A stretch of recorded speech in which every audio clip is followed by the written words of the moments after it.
O Mahabharata. De Krishna de Vaipayana Vyasa. Livro 12, Santi Parva. Mokshadharma Parva. Capítulo 294. Cada casta cumprindo os respectivos deveres. Para Zara disse, a classe mais baixa, isto é apropriado, deve derivar seu sustento das três outras classes. Tal serviço, prestado com afeição e reverência, os faz virtuosos. Se os antepassados de algum Sudra não eram dedicados ao serviço, ele todavia não deve se empenhar em alguma outra ocupação exceto o serviço. Realmente, ele deve se aplicar ao serviço como sua ocupação. Em minha opinião, é apropriado para eles se associarem, sob todas as circunstâncias, com bons homens dedicados à justiça, mas nunca com aqueles que são pecaminosos. Como nas colinas orientais pedras preciosas e metais brilham com grande esplendor por sua adjacência ao sol, assim mesmo a classe mais baixa brilha com esplendor por sua associação com os bons. Um pedaço de tecido branco assume aquela cor com a qual ele é tingido. Tal é o caso com os Sudras. Isto é, eles pegam as cores da companhia que eles mantêm. Por isso, é muito desejável viver com os bons. Por isso também, uma pessoa deve se ligar a todas as boas qualidades, mas nunca às qualidades que são más. A vida de seres humanos neste mundo é fugaz e transitória. O homem sábio que, em felicidade como também em miséria, realiza somente o que é bom, é considerado como um verdadeiro cumpridor das Escrituras. O homem que é dotado de inteligência nunca faria uma ação que é dissociada da virtude, por mais que pudessem ser grandes as vantagens daquela ação. De fato, tal ação não é considerada como realmente benéfica. Aquele rei sem lei que, arrebatando milhares de vacas de seus donos legais, as doa para pessoas merecedoras, não adquire fruto daquele ato de doação além de um som vazio expressivo da ação que ele faz. Por outro lado, ele incorre no pecado de roubo. O alto-nascido a princípio criou o ser chamado Datri considerado com respeito universal. Datri criou um filho que estava empenhado em sustentar todos os mundos. Este filho de Datri é o deus das nuvens. Cultuando aquela divindade, o Vaisya se dedica, pelos meios de seu sustento, à agricultura e à criação de gado. Os kshatriyas devem se empregar na tarefa de proteger todas as outras classes. Os brahmanas devem somente desfrutar. Com relação aos Sudras, eles devem se engajar na tarefa de reunir humildemente e honestamente os artigos que são para serem oferecidos em sacrifícios, e na limpeza de altares e de outros locais onde sacrifícios são para serem realizados. Se cada classe agisse dessa maneira, a justiça não sofreria qualquer diminuição. Se a justiça fosse preservada em sua totalidade, todas as criaturas que habitam a terra seriam felizes. Vendo a felicidade de todas as criaturas sobre a terra, as divindades no céu se enchem de alegria. Então, aquele rei que, segundo os deveres prescritos para sua classe, protege as outras classes, se torna digno de respeito.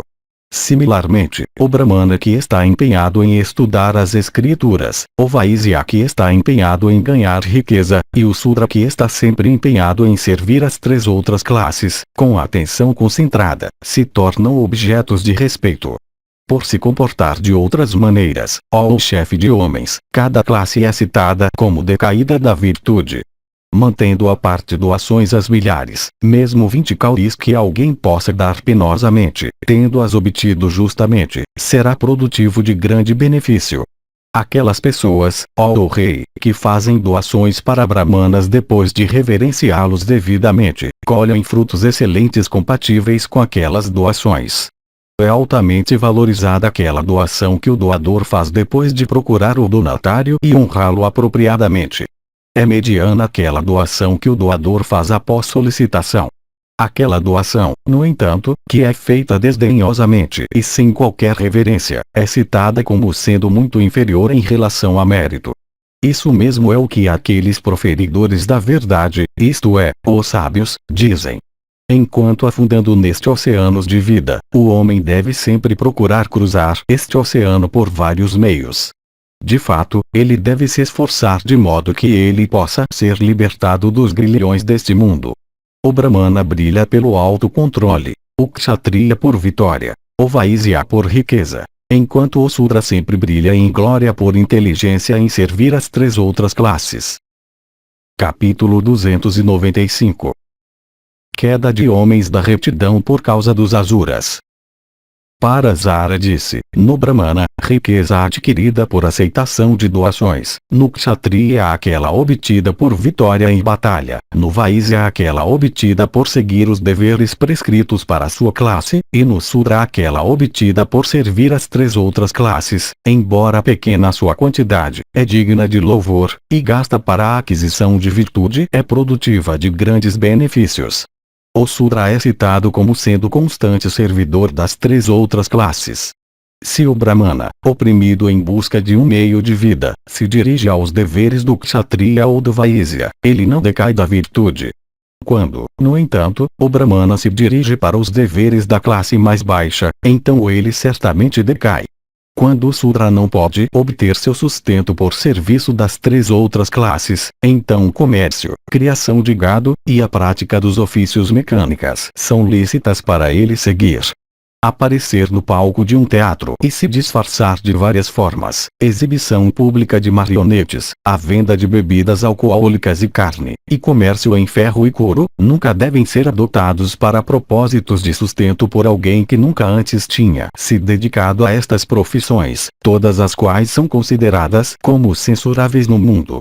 Tem sido ouvido por nós que se alguém dedicado a elas pode abandoná-las, ele então adquire grande mérito.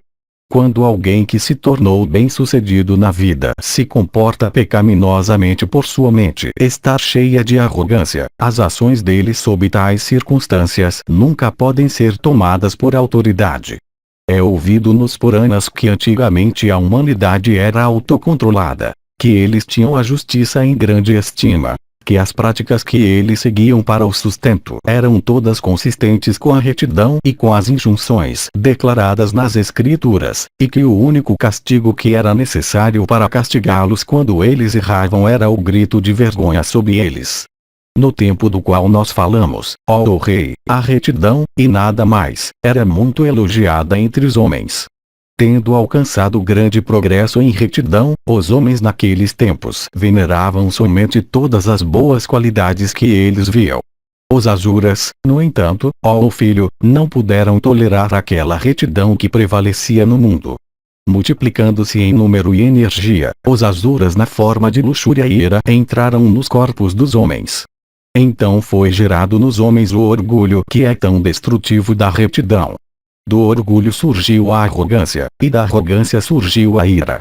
Quando os homens se tornaram assim oprimidos pela ira, a conduta envolvendo a modéstia e vergonha desapareceu deles, e então eles foram dominados pela negligência.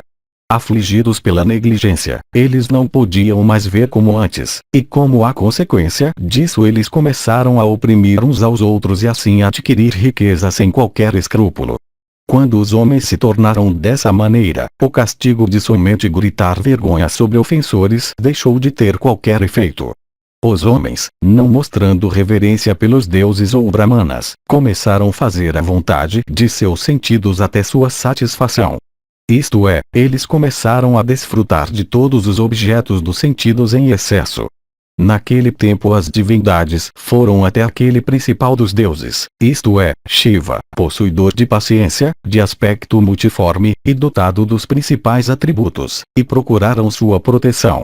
As divindades concederam a ele sua energia conjunta, e nisso o grande Deus, com uma única flecha, derrubou na terra aqueles três Asuras, isto é, desejo, ira, e cobiça, que estavam morando no firmamento, junto com suas próprias habitações. Este verso é tomado como uma declaração metafórica. Os três Asuras são, naturalmente, Kama, Krodha, and Lobha. Morando no firmamento é interpretado como existindo em Maya. Suas habitações, como com suas formas grosseiras, sutis, e potenciais, derrubou na terra, é explicado como imergiu no Purushit. O total é considerado como implicando uma destruição espiritual de todos os maus sentimentos e uma restauração do homem ao seu estado original de pureza. o chefe feroz daqueles Asuras Mamoa, ou grande negligência, possuidor de fúria e destreza, que tinha afligido os Devas ou sentidos com terror, também foi morto por Mahadeva armado com a lança. Quando este chefe dos Asuras foi morto, os homens mais uma vez obtiveram suas próprias naturezas, e mais uma vez começaram a estudar os Vedas e as outras escrituras, como era nos tempos passados. Então os 7 rishis antigos se apresentaram e instalaram Vasava como o chefe dos deuses e o soberano do céu. E eles tomaram sobre si mesmos a tarefa de segurar a vara de castigo sobre a humanidade. Depois dos 7 rishis veio o rei Vipritu para governar a humanidade, e muitos outros reis, todos pertencentes à classe Kshatriya, para governar separadamente grupos separados de seres humanos. Quando Mahadeva dissipou todas as más paixões das mentes das criaturas, havia, naqueles tempos antigos, certos homens de idade de cujas mentes todos os sentimentos pecaminosos não haviam fugido. Então, por causa daquele estado pecaminoso de suas mentes e daqueles incidentes que estavam relacionados com ele, apareceram lá muitos reis de destreza terrível que começaram a se entregar somente a atos que eram adequados para Asuras. Aqueles seres humanos que eram extremamente tolos aderiram àquelas ações pecaminosas, as estabeleceram como autoridades, e as seguem na prática até hoje. Por esta razão, ó rei, eu te digo, que tendo refletido devidamente com a ajuda das escrituras, que uma pessoa deve se abster de todas as ações que são repletas de injustiça ou malícia, e procurar adquirir um conhecimento da alma. O homem possuidor de sabedoria não procurará riqueza para a realização de ritos religiosos por caminhos que são injustos e que envolvem um abandono da moralidade. A riqueza obtida por tais meios nunca virá a ser benéfica. Torne-te então um kshatriya deste tipo. Controle teus sentidos, seja agradável para teus amigos, e cuide, de acordo com os deveres de tua classe, de teus súditos, empregados, e filhos. Pela união de prosperidade e adversidade na vida do homem, surgem amizades e animosidades. Milhares e milhares de existências estão revolvendo continuamente em relação a cada jiva, e em cada módulo da existência de jiva isto deve ocorrer. Os próprios deuses estão sujeitos à prosperidade e adversidade, e seus efeitos de amores e ódios. Não há modo de vida no qual esses não possam ser encontrados. Por esta razão, estejas ligado às boas qualidades de todos os tipos, mas nunca aos defeitos. Tal é o caráter das boas qualidades que, se a pessoa mais insensata, privada de toda a virtude, ouve a si mesma elogiada por alguma boa qualidade, ela fica cheia de alegria. Virtude e pecado existem, ó rei, somente entre homens. Eles não existem entre criaturas exceto o homem. Alguém deve, portanto, em necessidade de alimento e outras necessidades da vida, ou transcendendo tal necessidade, ser de disposição virtuosa, adquirir conhecimento, sempre olhar para todas as criaturas como a si mesmo, e se abster totalmente de infligir qualquer tipo de dano. Quando a mente de alguém se torna desprovida de desejo, e quando toda a ignorância é dissipada dela, é então que ele consegue obter que é auspicioso. Capítulo 296. Penitências como concernentes ao chefe de família. Parasara disse, eu agora te falei sobre quais são as ordenanças dos deveres em relação a alguém que leva um modo de vida familiar. Eu agora te falarei das ordenanças sobre penitências. Ouça-me enquanto eu falo sobre o assunto. É visto geralmente, ó rei, que por causa de sentimentos repletos de rajas e tamas, o sentido de meu, nascido do apego, surge no coração do chefe de família. Dirigindo-se ao modo de vida familiar, alguém adquire vacas, campos, riqueza de diversos tipos, cônjuges, filhos, e empregados. Alguém que se torna observador deste modo de vida constantemente lança seu olhar sobre esses objetos. Sob essas circunstâncias, suas atrações e aversões aumentam, e ele cessa de considerar suas posses transitórias como eternas e indestrutíveis. Quando uma pessoa vem a ser dominada por afeição e aversão, e se entrega ao domínio dos objetos mundanos, o desejo de prazer então o apanha, tendo sua origem na negligência, ó rei. pensando que é abençoada aquela pessoa que tem a maior parte de prazeres neste mundo. O homem dedicado ao prazer, por seu apego a isto, não vê que há alguma outra felicidade além da que resulta da satisfação dos sentidos. Dominado pela cobiça que resulta de tal atração, ele então procura aumentar o número de seus parentes e servidores, e para satisfazer estes últimos ele procura aumentar sua riqueza por todos os meios em seu poder.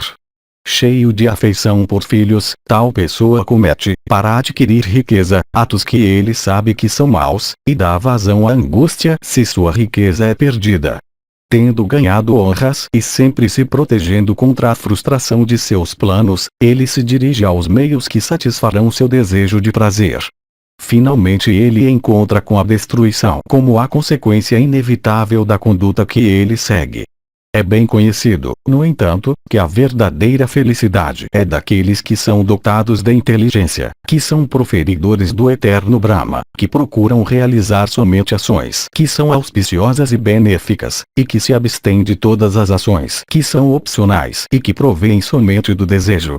Da perda de todos os objetos sobre os quais estão centradas nossas afeições, da perda de riqueza, ó rei, e da opressão das doenças físicas somadas à agonia mental, uma pessoa cai em desespero. Deste desespero surge o despertar da alma. De tal despertar procede o estudo das Escrituras. Da contemplação do significado das Escrituras, ó rei, vês o valor da penitência. Uma pessoa possuidora do conhecimento do que é essencial e do que não é essencial, ó rei, é muito rara, isto é, aquela que procura passar por penitências, impressionada com a verdade que a felicidade que alguém deriva da posse de objetos agradáveis tais como cônjuges e filhos leva no final à miséria. Aqueles que se dirigem às penitências como consequência do desespero são muitos. São muito raros os homens que adotam as penitências, sendo imediatamente convencidos de que felicidade da vida familiar é irreal e termina em miséria. As penitências, ó filho, são para todos. Elas são ordenadas até para a classe mais baixa de homens Sudras. As penitências colocam o homem autocontrolado que tem domínio sobre todos os seus sentidos no caminho do céu. Foi através de penitências que o Senhor pujante de todas as criaturas, ó Rei, cumprindo votos em intervalos específicos, criou todos os objetos existentes. Os adityas, os vasos, os rudras, Agni, os asvins, os maruts, os visvedevas, os sadias, os pitris, os maruts, os yakshas, os rakshasas, os gandharvas, os siddhas e os outros habitantes do céu, e, de fato, todos os outros celestiais, ó filho, foram todos coroados com êxito através de suas penitências.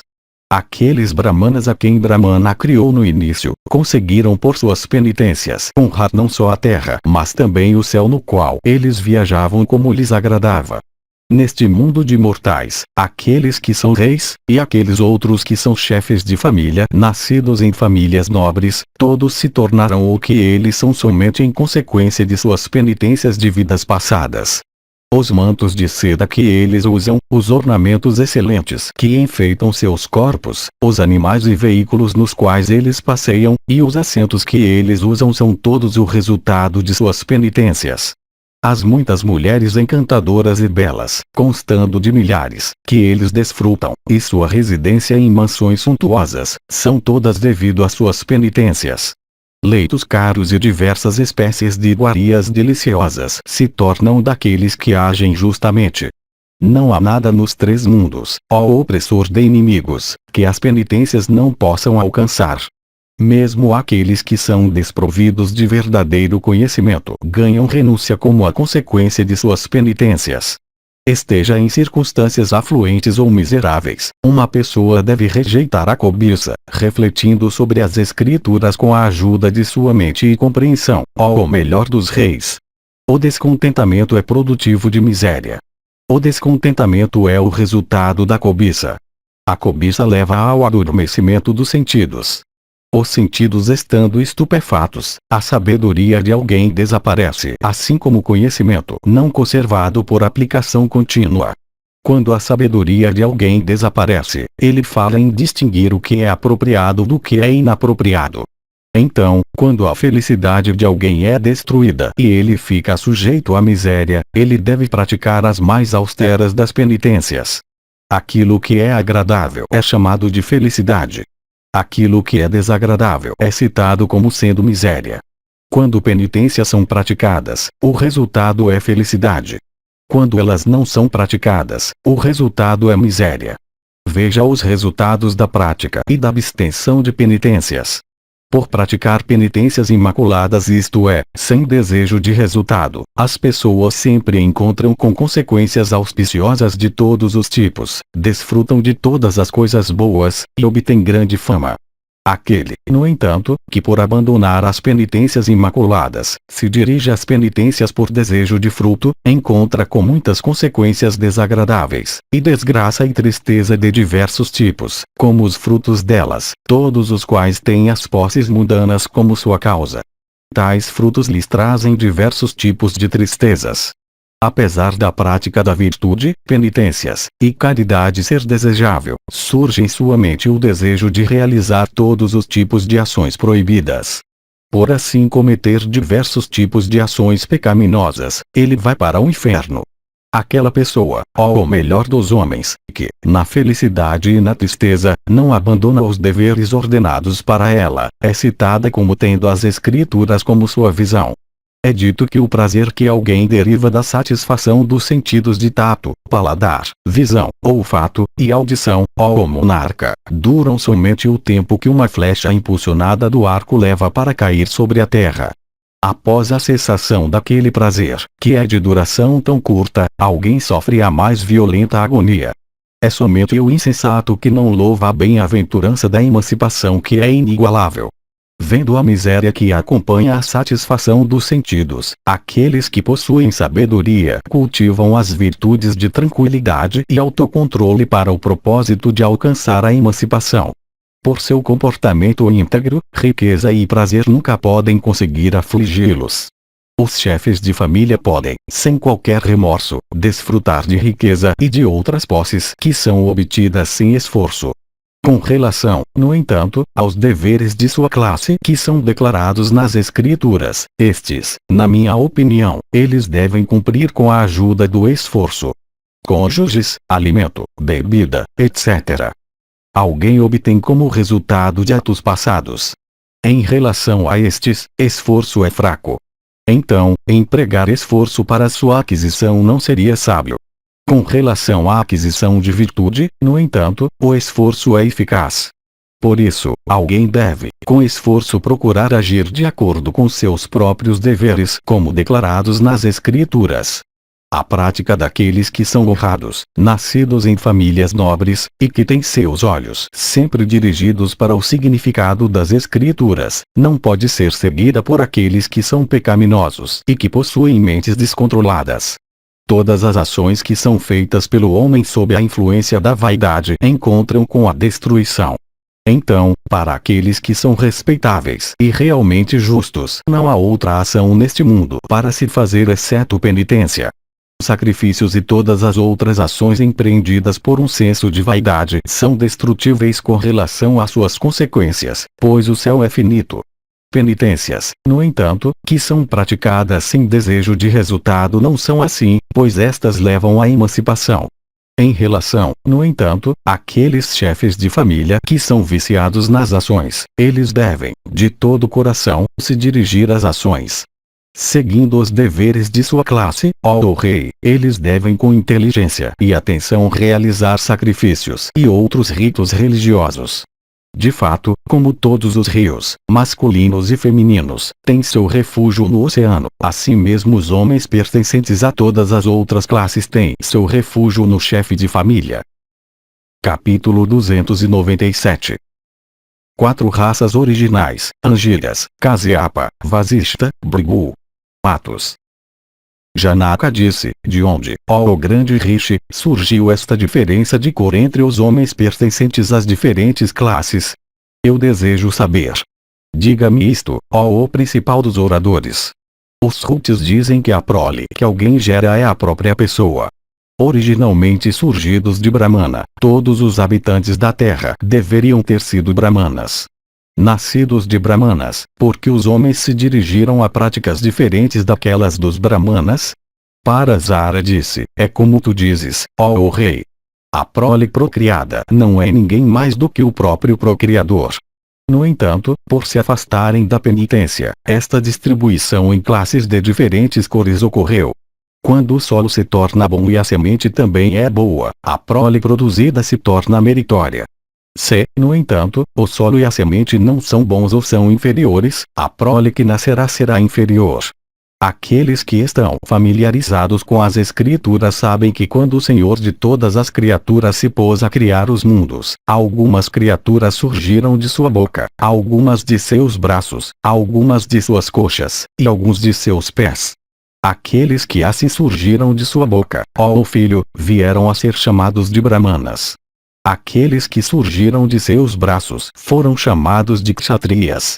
Aqueles, ó rei, que surgiram de suas coxas eram a classe rica, chamados de Vaisyas.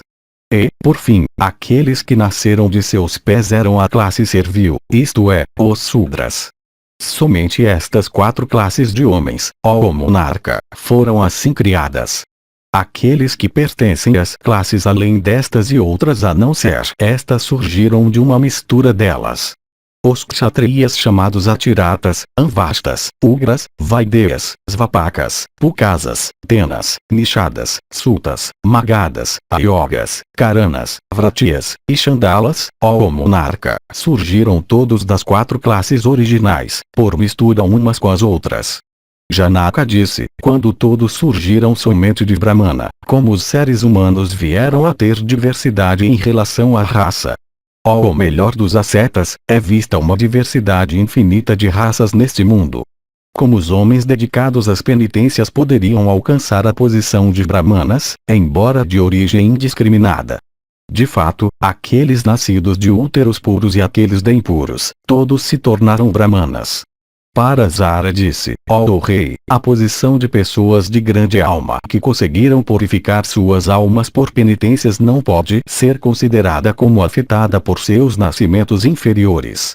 Grandes rishis, ó monarca, por gerarem filhos em úteros indiscriminados, concederam a eles a posição de rishis por meio de seu poder de ascetismo. Meu avô Vasishta, Rishi Asringa, Kasyapa, Veda, Tandya, Kripa, Kashivati, Kamata e outros, Evakrita, ó rei, e Drona, aquele principal dos oradores, e Ayu, e Matanga, e Data, e Drupada, e Matsya, todos esses, ó soberano dos Videyas, obtiveram suas respectivas posições através de penitências. Originalmente somente 4 outras raças surgiram, ó monarca, isto é, Angiras, Kasyapa, Vasishta, e Brigu. Por ações e comportamento, ó soberanos de homens, muitos outros Gotras vieram à existência com o tempo. Os nomes daqueles Gotras são devidos às penitências daqueles que os fundaram. Boas pessoas os usam. Janaka disse, diga-me, ó santo, os deveres especiais das várias classes. Diga-me também quais são seus deveres comuns. Tu és conhecedor de tudo. Parasara disse, aceitação de doações, oficiar nos sacrifícios de outros, e o ensino de pupilos, ó rei, são os deveres especiais dos Brahmanas. A proteção das outras classes é própria para o Kshatriya. Agricultura, criação de gado e comércio são as ocupações dos Vaisyas. Enquanto o serviço das 3 classes regeneradas é a ocupação, ó rei, dos Sudras. Eu agora te disse quais são os deveres especiais das 4 classes, ó monarca. Ouça-me, ó filho, enquanto eu te falo quais são os deveres comuns de todas as 4 classes. Compaixão, abstenção de ferir, atenção, dar a outros o que é devido a eles, sradas em honra de antepassados falecidos, hospitalidade para convidados, veracidade, domínio da ira, contentamento com as próprias esposas, pureza interna e externa, liberdade de malícia, conhecimento do eu, e renúncia. Esses deveres, ó rei, são comuns para todas as classes. Brahmanas, Kshatriyas, e Vaisyas, estas são as 3 classes regeneradas. Todas elas têm um direito igual à realização desses deveres, ó o principal dos homens. Estas três classes, dirigindo-se a outros deveres a não ser aqueles prescritos para elas, fracassam, ó monarca, e caem de sua própria posição, assim como elas sobem e adquirem grande mérito por tomarem como modelo algum indivíduo honrado de suas respectivas classes, que é devidamente observador de seus próprios deveres. O Sudra nunca cai por fazer ações proibidas, nem ele é digno de algum dos ritos de regeneração. A direção de deveres que flui dos Vedas não é dele. Ele não é proibido, no entanto, de praticar os 13 deveres que são comuns para todas as classes. Ó soberano dos Videvas, Brahmanas versados nos Vedas, ó monarca, consideram um Sudra virtuoso como igual ao próprio Brahmana.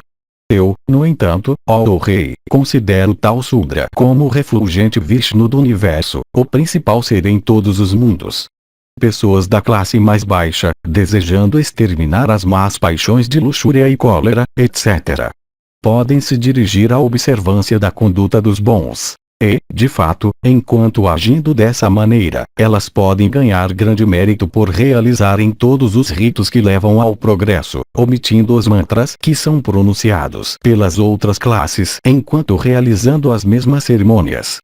Seja onde for que pessoas da classe mais baixa adotem o comportamento dos bons, elas conseguem obter felicidade pela qual elas podem passar seu tempo em bem-aventurança aqui e após a morte. Janaka disse, ó grande asceta, o homem é maculado por suas ações ou ele é maculado pela ordem ou classe na qual ele é nascido? Uma dúvida surgiu em minha mente. Cabe a ti esclarecer isto para mim. Parasara disse, sem dúvida, ó rei, ambos, ações e nascimento, são fontes de demérito. Ouça agora sua diferença. Aquele homem que, embora maculado por nascimento, não comete pecado, se abstém do pecado apesar do nascimento e ações. Se, no entanto, uma pessoa de nascimento superior comete atos censuráveis, tais atos o maculam. Então, dos dois, isto é, ações e nascimento, as ações mancham o homem mais do que o nascimento.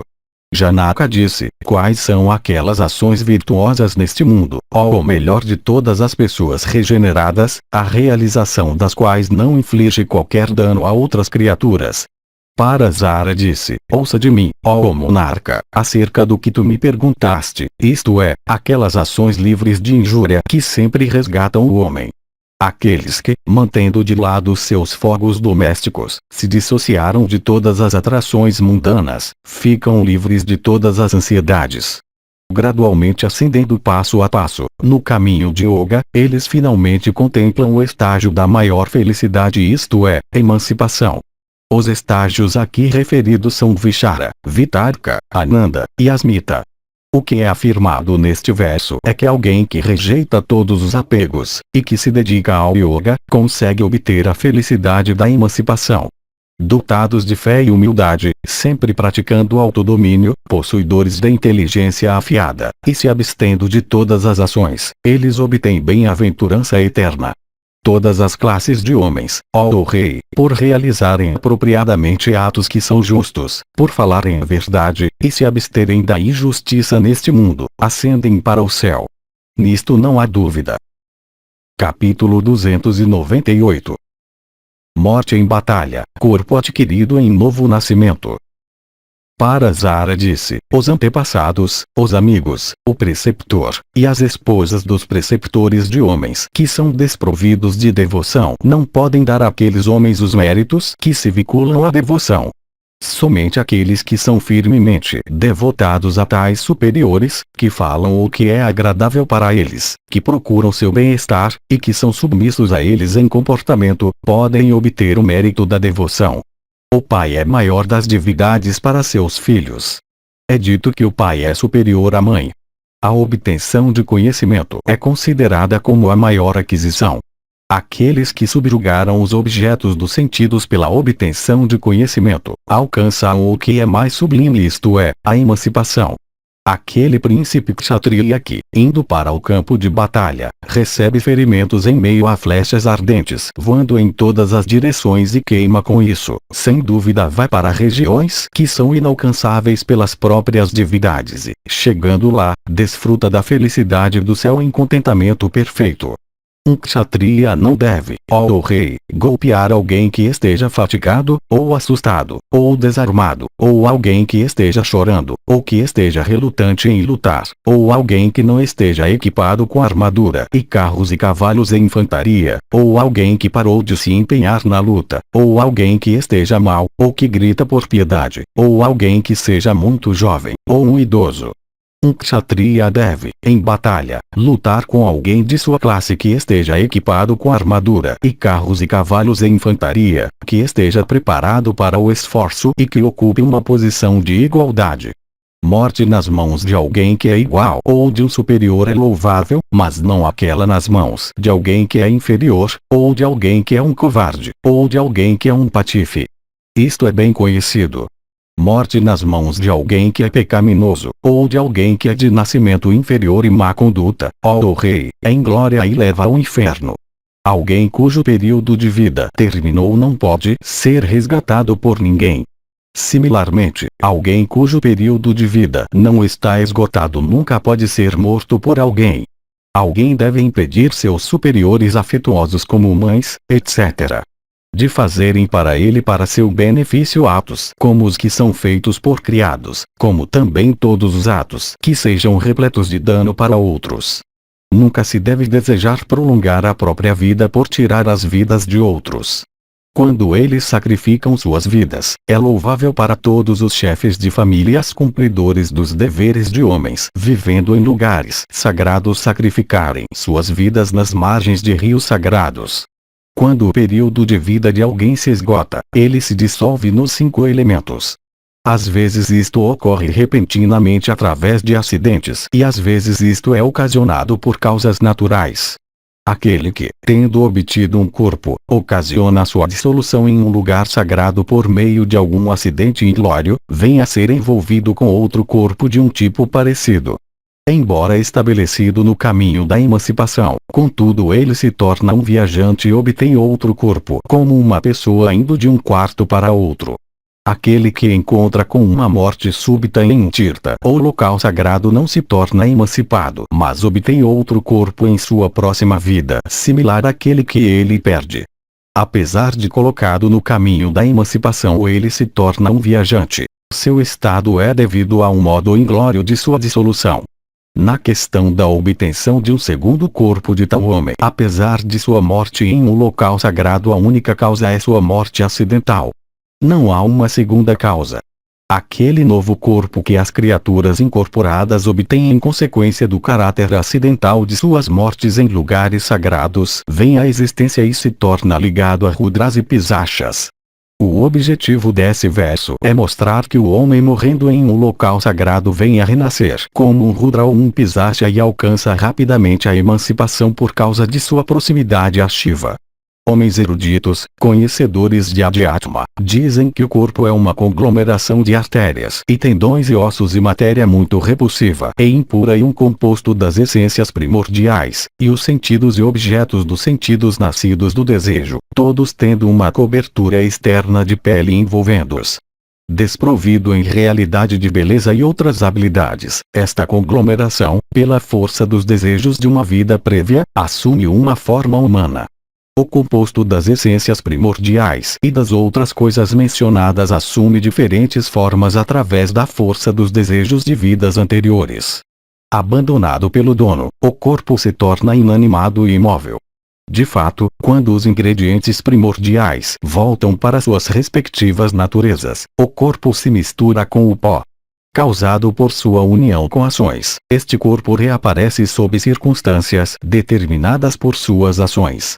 De fato, ó o soberano dos Videyas, sob quaisquer circunstâncias que este corpo encontre com a dissolução, seu próximo nascimento, determinado por aquelas circunstâncias, é visto desfrutar e suportar os resultados de todos os seus atos passados. Jiva, depois da dissolução do corpo que ele habitou, ó o rei, não toma nascimento em um corpo diferente imediatamente. Ele vaga pelo céu por algum tempo como uma vasta nuvem. Obtendo um novo receptáculo, ó monarca, ele então nasce novamente. A alma está acima da mente. A mente está acima dos sentidos. As criaturas móveis, também, são os principais de todos os objetos criados. De todas as criaturas móveis, aquelas que têm duas pernas são superiores. Entre as criaturas de duas pernas, aquelas que são regeneradas são superiores. Entre aquelas que são regeneradas, aquelas que possuem sabedoria são superiores. Entre aquelas que são possuidoras de sabedoria, aquelas que conseguiram adquirir um conhecimento da alma são superiores. Entre aquelas que possuem um conhecimento da alma, aquelas que são dotadas de humildade são superiores. Morte segue nascimento em relação a todos os homens. Isto está determinado. Criaturas, influenciadas pelos atributos de Sattva, Rajas e Tamas, adotam ações as quais têm um fim. Ações são todas perecíveis em relação às suas consequências. É considerado como virtuoso aquele homem que encontra com a dissolução quando o sol está na declinação do norte, e em um tempo e sob uma constelação que são sagrados e auspiciosos. É virtuoso aquele que, tendo se purificado de todos os pecados e realizado todas as suas ações de acordo com o melhor de seu poder e tendo se abstido de causar dor a algum homem, encontra com a morte quando ela chega. A morte que alguém encontra por tomar veneno, por enforcamento, por incêndio, nas mãos de ladrões, e nos dentes de animais, é citada como uma morte inglória. Aqueles homens que são justos nunca se expõem a tais mortes ou similares, mesmo que eles sejam afligidos com doenças físicas e mentais do tipo mais doloroso. As vidas dos justos, ó rei, atravessando o sol, ascendem para as regiões de Brahma. As vidas daqueles que são justos e pecaminosos vagam nas regiões intermediárias. As vidas daqueles que são pecaminosos caem nas profundidades mais inferiores. Há somente um inimigo do homem e nenhum outro. Aquele inimigo é identificável com a ignorância, ó rei. Dominado por ele, alguém é levado a cometer ações que são terríveis e extremamente cruéis. Aquele inimigo para resistir ao qual alguém deve empregar seu poder por servir aos idosos de acordo com os deveres prescritos nos Srutis, aquele inimigo que não pode ser vencido exceto por esforços constantes, encontra com a destruição, ó rei, somente quando é subjugado pelas flechas da sabedoria. O homem desejoso de obter mérito deve inicialmente estudar os Vedas e passar por penitências, se tornando um Brahmachari. Ele deve em seguida, entrando no modo de vida familiar, realizar os sacrifícios usuais. Estabelecendo sua linhagem, ele deve então entrar na floresta, reprimindo seus sentidos, e desejoso de ganhar emancipação. Alguém nunca deve se emascular por se abster de algum prazer. De todos os nascimentos, a posição de humanidade é preferível mesmo se alguém tem que se tornar um Chandala. De fato, ó monarca, esta ordem de nascimento, isto é, humanidade é a principal, já que por se tornar um ser humano uma pessoa consegue se resgatar por meio de ações meritórias. Homens sempre realizam atos virtuosos, ó Senhor, guiados pela autoridade dos Srutis, de modo que eles não possam decair da posição de humanidade. Aquele homem que, tendo alcançado a posição de humanidade que é tão difícil de se alcançar, se perde em malícia, desrespeita a justiça e se entrega ao desejo, é certamente traído por seus desejos. Aquele homem que olha para todas as criaturas com olhos guiados por afeição, considerando-as dignas de serem tratadas com ajuda amorosa, que desconsidera todos os tipos de riqueza, que lhes oferece consolação, lhes dá alimento, se dirige a elas em palavras agradáveis, e que se regozija com a felicidade delas e se aflige com suas dores, nunca tem que sofrer miséria no mundo seguinte. Indo ao Sarasvati, às florestas Naimisha, às águas Pushkara, e a outros locais sagrados sobre a terra, uma pessoa deve fazer doações, praticar renúncia, apresentar um aspecto amável, ó rei, e purificar seu corpo com banhos e penitências. Aqueles homens que encontram com a morte dentro de suas casas devem ter os ritos de cremação realizados sobre seus corpos. Seus corpos devem ser levados para o crematório em veículos e lá eles devem ser queimados em conformidade com os ritos de purificação que estão declarados nas Escrituras. ritos religiosos, cerimônias benéficas, a realização de sacrifícios, oficiar nos sacrifícios de outros, doações, fazer outros atos meritórios, a realização, de acordo com o melhor que se pode, de tudo que é ordenado no caso de ancestrais falecidos. Tudo isso alguém faz para beneficiar a si mesmo. Os Vedas com seus 6 ramos, e as outras escrituras, ó rei, foram criadas para o bem daquele que é de ações imaculadas. Bhishma continuou, tudo isso foi dito antigamente por aquele sábio de grande alma para o soberano dos Videyas, ó rei, para seu benefício.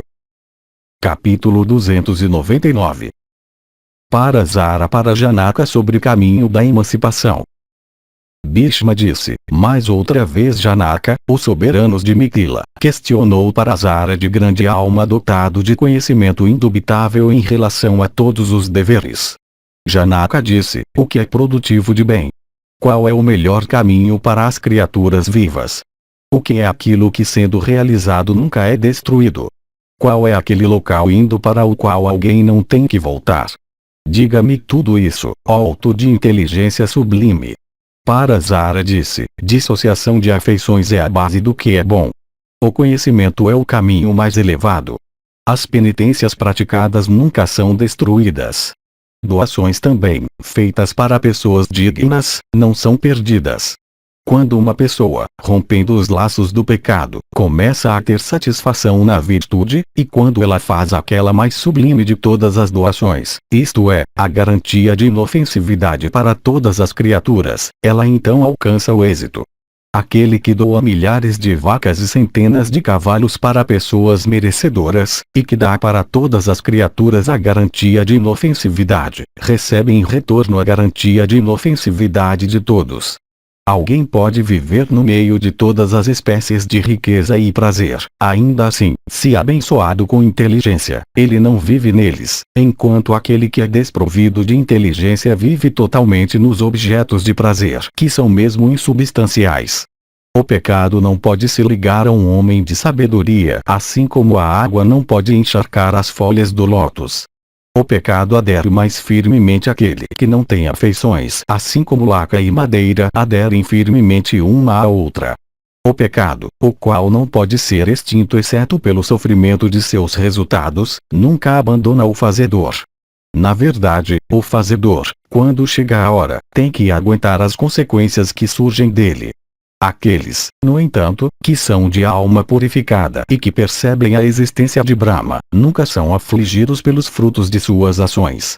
Negligente em relação aos seus próprios sentidos, de conhecimento e de ação, alguém que não é consciente de suas ações pecaminosas, e cujo coração está ligado ao bem e ao mal, vem a ser atormentado com grande medo.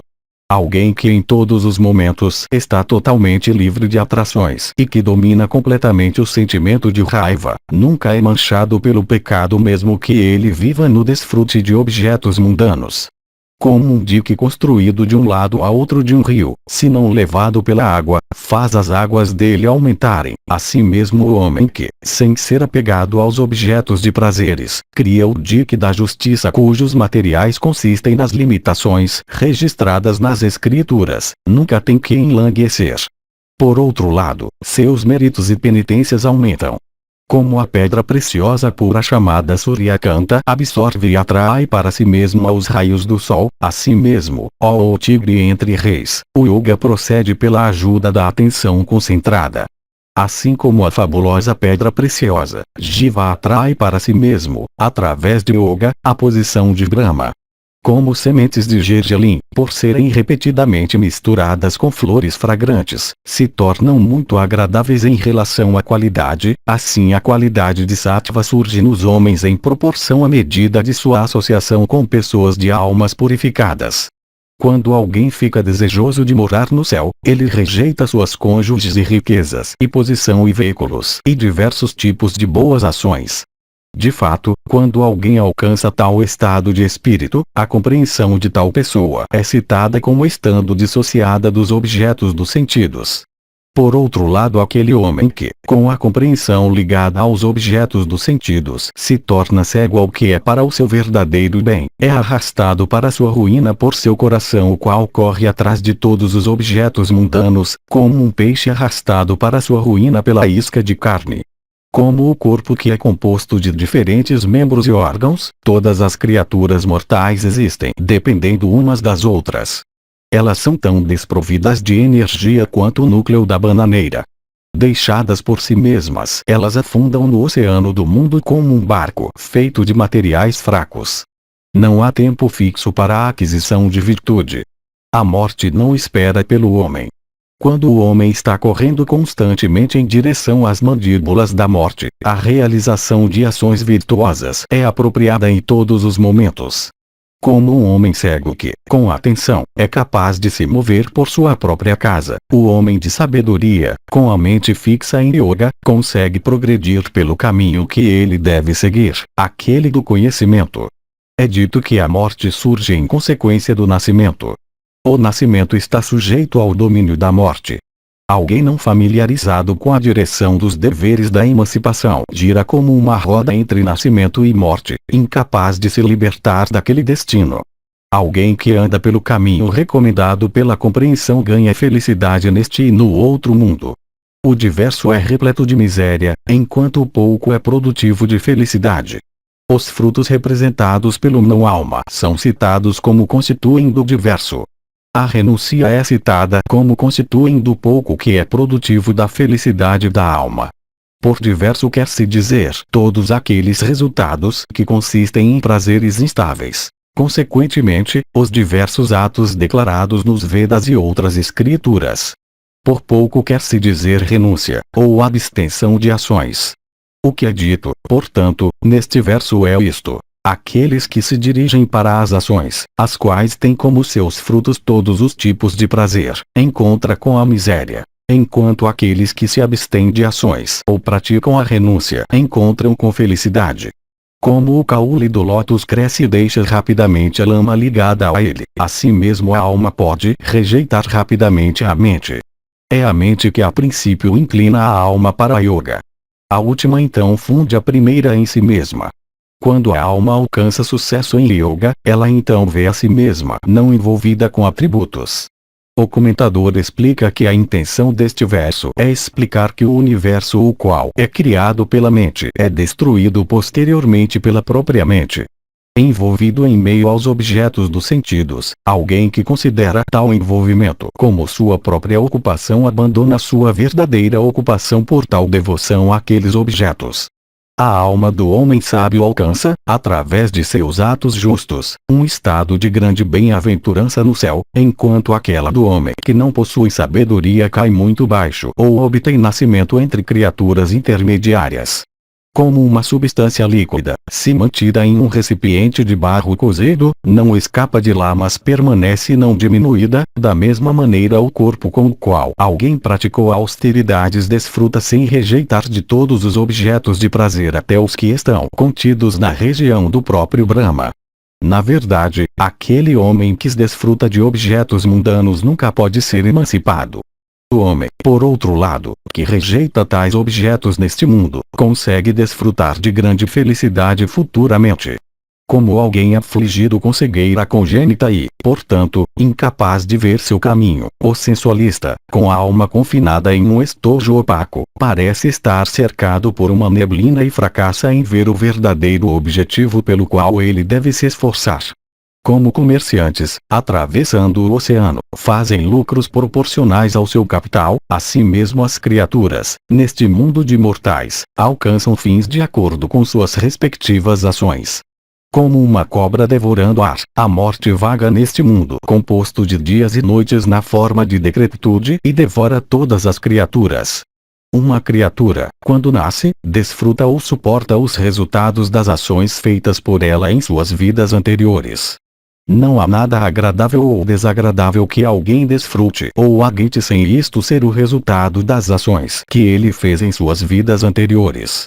Esteja ele deitado ou procedendo, sentado ociosamente ou dedicado às suas ocupações, em qualquer estado em que um homem possa estar, suas ações de vidas passadas boas e más sempre se aproximam dele. Alguém que alcançou a outra margem do oceano não deseja cruzá-lo para voltar à margem de onde ele partiu. O sentido é que alguém que rejeita objetos de prazer e se torna emancipado não obter renascimento. Como o pescador, quando ele deseja, ergue com a ajuda de sua corda seu barco afundado nas águas de um rio ou lago. Da mesma maneira a mente, pela ajuda da contemplação yoga, ergue Jiva afundado no oceano do mundo e não emancipada da consciência de corpo. A prática dos pescadores na Índia é afundar seus barcos quando eles os deixam e vão para suas casas, e erguê-los novamente quando precisam deles no dia seguinte. Eles não deixam seus barcos flutuando com medo dos danos que as ondas possam fazer para eles por jogá-los demais. Como todos os rios, correndo em direção ao oceano, se unem com ele, assim mesmo a mente, quando empenhada em yoga, vem a ser unida com Prakriti primordial. Por Prakriti aqui quer-se dizer a harmonia de Sattva, Rajas e Tamas. Enquanto essas três qualidades estão em harmonia umas com as outras, isto é, enquanto não há preponderância de alguma delas sobre as outras duas, não pode haver criação ou as operações de buddhi ou compreensão. Homens cujas mentes se tornam atadas pelas diversas correntes de afeição, e que estão mergulhados em ignorância, encontram com a destruição como casas de areia e água. Aquela criatura incorporada que considera seu corpo somente como uma casa, isto é, como um acompanhamento da alma ao invés de considerá-lo como sendo a alma, e a pureza interna e externa como seu rio sagrado, que sem se dirigir aos rios sagrados, aonde outros vão para se purificarem pensa que somente a pureza é capaz de purificá-lo, e que anda pelo caminho da compreensão, consegue obter felicidade aqui e após a morte. O diverso é produtivo de miséria, enquanto o pouco é produtivo de felicidade. O diverso são os frutos representados pelo não-alma. A renúncia que é correspondente ao pouco, produz o benefício da alma. Os amigos de alguém que surgem de sua determinação, e seus parentes cuja afeição é devido a razões egoístas, seus cônjuges e filhos e empregados, somente devoram a riqueza de alguém. Nem a mãe, nem o pai podem conceder o menor benefício para alguém no mundo seguinte. Doações constituem a dieta da qual uma pessoa pode subsistir. De fato, uma pessoa deve desfrutar dos resultados de suas próprias ações. O objetivo do verso é mostrar que alguém não deve, por causa de amigos e parentes e cônjuges e filhos, se abster de buscar seu verdadeiro objetivo. A prática de caridade além disso é a verdadeira dieta que sustenta um homem. A mãe, o filho, o pai, o irmão, a mulher, e amigos, são como linhas traçadas com ouro ao lado do próprio ouro legítimo, isto é, eles não têm valor ou utilidade na aquisição de prosperidade. Todas as ações, boas e más, feitas em vidas passadas vêm para o fazedor. Sabendo que tudo o que alguém desfruta ou suporta no presente é o resultado das ações de vidas passadas, a alma incita a compreensão em diferentes direções para que ela possa agir de maneira a evitar todos os resultados desagradáveis. Confiando no esforço sério, e equipado com apoio apropriados, aquele que se dirige para realizar suas tarefas nunca encontra com o fracasso. Como os raios de luz nunca abandonam o sol, assim mesmo a prosperidade nunca abandona alguém que é dotado de fé indubitável. Aquela ação que um homem de alma imaculada faz com fé e seriedade, com a ajuda de meios adequados, sem orgulho, e com inteligência, nunca é perdida. Uma criatura obtém desde o próprio período de sua residência no útero da mãe todas as ações boas e más que foram realizadas por ela em suas vidas passadas. A morte, que é irresistível, ajudada pelo tempo que ocasiona a destruição da vida, leva todas as criaturas para seu fim como o vento espalhando o pó de madeira serrada. Pelas ações boas e más realizadas por ele mesmo em suas vidas passadas, o homem obtém ouro e animais e esposas, e filhos, e honra de nascimento, e posses de valor, e toda a sua riqueza. Bhishma continuou, assim endereçado em conformidade com a verdade pelo sábio, Janaka, aquela principal das pessoas justas, ó o rei, ouviu tudo que o Rishi disse, e obteve grande felicidade disso.